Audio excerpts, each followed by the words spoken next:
Well, another year is almost in the books, and for probably 95% of you, you are ready to take 2020, boot it out the door, lock the door, and never let anyone else in again. I would completely understand that. It has been a challenging year for just about everybody. It has been a disastrous year for many people. And I'm hoping that 2021 is going to be better for everyone. When I look back on 2020 in terms of the YouTube channel here, however, I am very grateful. YouTube was not a challenge for me this year, and I think a lot of that has to do with the fact that I was at home more, like everyone else is. I have been making videos pretty consistently throughout the year with a couple of exceptions, most notably when I moved from where I had been living since 2011. I'm now in a new place, so I needed a couple of weeks to kind of get into the flow and get myself set up. I had an issue where my old laptop, which was a Windows 7 laptop that I had been using since going to college in 2012, had died. So I have another computer that I'm using now. Thankfully, the camera is really good on it. I'm not even using an external microphone. I'm using the microphone as part of the computer, and it sounds decent enough rather than having me wear a headset the whole time. I think that works well. So YouTube has not been a challenge for me. I'm very grateful for the fact that I've had the opportunity to focus on the channel and to have the energy to focus on it throughout the year. I believe at last count I had done over 60 videos on the channel this year, which averages out to more than one a week. That's been fueled in part by the fact that I've been pumping out a lot of content over the last few weeks, where there have been at least 2 videos, if not 3 a week. Most of those being unsealed in print from the past episodes, and it's been great. It's been a great creative release for me, as my professional life is just crazy busy. I have made the temporary jump from classroom teaching assistant to full-time teacher.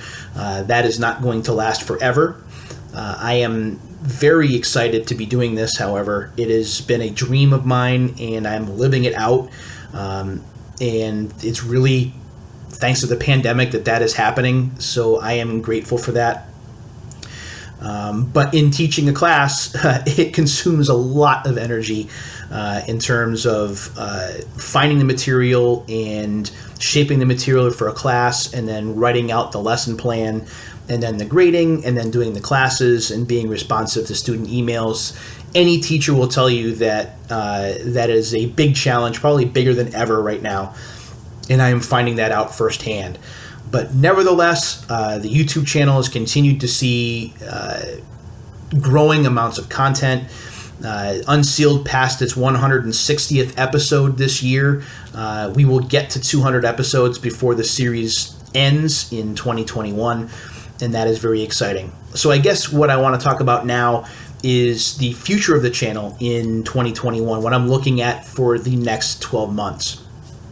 First, print from the past has been the biggest thing over the last month or so.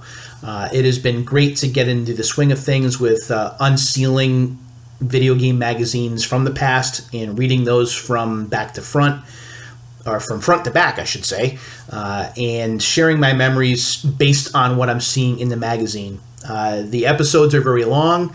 I believe that people make it through about 3 minutes and then they're done, and that's okay. I completely get it. I don't see them getting any shorter, unfortunately. They've been going anywhere between 40 to 55 minutes because I'm going through each and every page, and then when I'm hitting things that trigger a certain memory, I am expanding upon that memory. So those videos tend to run long. If you have interest in those and you're wanting to know what I'm saying, I would honestly recommend, because treat it like a podcast and just listen to it. Don't even bother with watching the whole thing all the way through.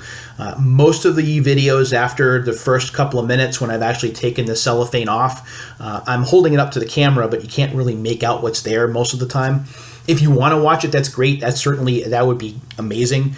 But it is not a mandatory thing, as most of it, as with most of the things on this channel, is just me talking to you from creator to viewer.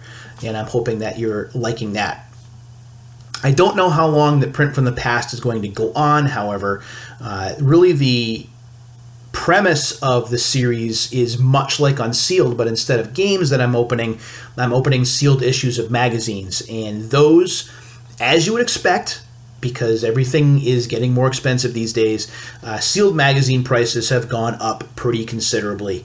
And I've had a very difficult time landing those on eBay for pricing that I can afford. So I'm going to run through the stack that I still have. I probably have about 10 to 12 left, maybe a few more. I'd have to do an exact count. When I run out of those, I'll probably go to my Nintendo Power Cabinet and maybe we'll read some of those until I can maybe land some more. I'm thinking that I might have to abandon the unsealing aspect of Print from the Past and just try and find some lots of old video game magazines that I can just read on camera. And maybe that's what I'll try and do for 2021. But yeah, I'd like to be able to keep Print from the Past going because I really enjoy doing it. And no kidding, like just reading those magazines and certain games or certain advertisements that I see just brings certain memories from the back of my mind to the front, and I feel the need to talk about them and share them, and that's what makes them so enjoyable for me to do. So Print from the Past has really been the surprise success in the second half of 2020. Unsealed is going to be going into its third year in January. I have opened a lot of games. Unsealed is already, I think, episode 166, and I had done some videos of unsealing games before the series actually got underway. So I've probably done like 175 of these things. I'm very proud of what I've accomplished. The videos don't get a lot of views, and that's okay. It is a very unique premise. It is a premise that ticks off a lot of people, probably as many people as it does make people interested, because I know a lot of collectors hate the idea of people opening sealed games just because. But for me, replicating what life was like when you could just go into an electronics boutique or a Babbage's or a Toys R Us and buy a physical game and then take the seal off it and then look at the instruction manual from back to front or front to back and look at the back of the box. These are things we just don't do these days. So being able to replicate that experience was always my goal, and I've managed to do that like 165, 166 times, and we will get to 200 episodes before we are done. My family came through for me big time this year for the holidays and landed me some pretty cool sealed games. They're all sports related. Sorry if you don't like sports stuff. Including a sealed copy. It looks like a resealed copy, but that's okay. A sealed copy of NBA Street for the PS2, a game that I don't have complete. I only have disc only, so I'm very happy to have that complete. I'm hoping that it's going to be in good shape. We'll find out when I open that. That's actually going to be this coming week before New Year's Eve. Probably going to be on the 26th, 27th. Probably Monday the 28th is what I'm going for that. So I do have some more games, but the pile has been dwindling a lot faster than I've been able to generate more to kind of replenish it. Sealed games are very expensive and continuing to rise, especially for the time periods that I'm trying to show. If I was getting Xbox 360 games or PS3 games, I would probably be able to get games cheaper, but I don't have either of those systems, and they're not really retro, honestly. They're not really older. Wii's probably the newest that I would go, and I've only done a few Wii games. I really want to stay to the PS2 and back if I possibly can do that. So I'm still going to look. I'm still going to keep my eyes open. If I have the extra money, I'm certainly going to try and add to the pile. I want to try and keep the show going as long as possible. But I think even if I didn't get any more games, I would get to 200 episodes, which would take us through most of 2021. So Unsealed will continue for at least the near and midterm. Long-term, late in 2021, I'm not sure. We'll have to see. And the last prong of this channel are the repeat episodes where I'm just talking about random video game topics. I want to do more of those in 2021. I really do. I'm just trying to figure out what I want to talk about, whether it's just picking out a certain game and talking about my memories of it. Maybe I'll take that to Twitter and ask what game they want me to talk about or what thing they want me to talk about. So I want to do more repeat in 2021. Something I also want to do is I want to bring the Retro Referee character into more videos, maybe give him his own series where I'm picking sports games to do quick 5 to 7 minute audio reviews of. Maybe I'll do that if I've got some time. It really depends on how much free time I have and how much energy I have. That is kind of like a stretch goal, if you want to call it that, for 2021. Maybe getting some of those done. I have done a pretty decent job of keeping the Retro Referee Twitter feed and Instagram feed updated, but I really need to do a better job at implementing the character here on the channel because it's a big part of who I am. If you know me, you know that retro sports video games are really one of my big passions. Those in pinball games are probably like my two biggest. So I'd like to do something with the character in 2021. So that's what I'm looking at. I am very happy where the channel's at. I think that the channel is very close to 650 subscribers at the moment. And it's like 600 more subscribers than I ever thought I would ever get for the kind of stuff that I do. I am very grateful for all of you who have taken the time to watch any of my work. Even more grateful to any of you that are subscribed to the channel or have hit the like button or any of that stuff that YouTube personalities ask you to do constantly. I try to make it a point not to ask you to do that because I feel that if it's something you want to do, you'll do on your own. And sub numbers and view numbers are not what I'm interested in. I'm interested in just sharing my love of video games with all of you. Opening up these games or opening up these magazines and just talking about my experience with these things has been the goal from day one. And it just took me until like 2018 to figure out how I really wanted to do it.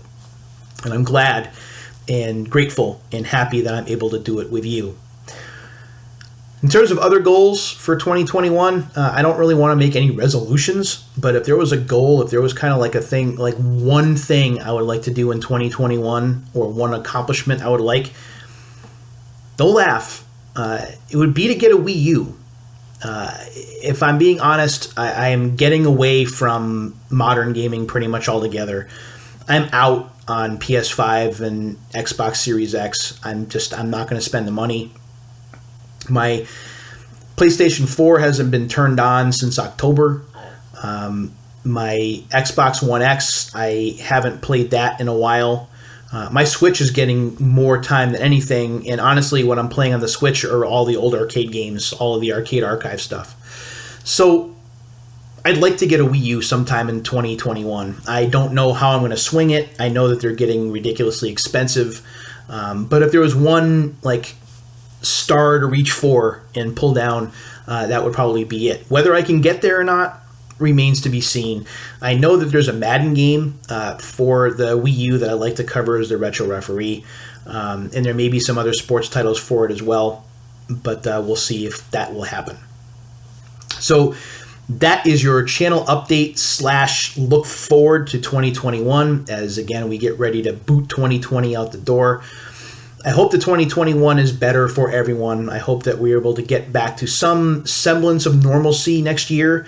I know it's been difficult for all of you, and I'm hoping that if this channel in any way brought you any kind of respite from all of the yuck that we went through last year, then I've done my job. Please take care of yourselves and each other through the rest of this holiday season. Again, we're going right through New Year's Eve here. Expect to see the next Unsealed video next week on NBA Street, and we'll do a new Print from the Past video as well to close out 2020. That's all I've got this time around as we're closing in on 15 minutes, so I am out of here. Until the next time, my friends, again, take care of yourselves and each other, and we'll talk soon.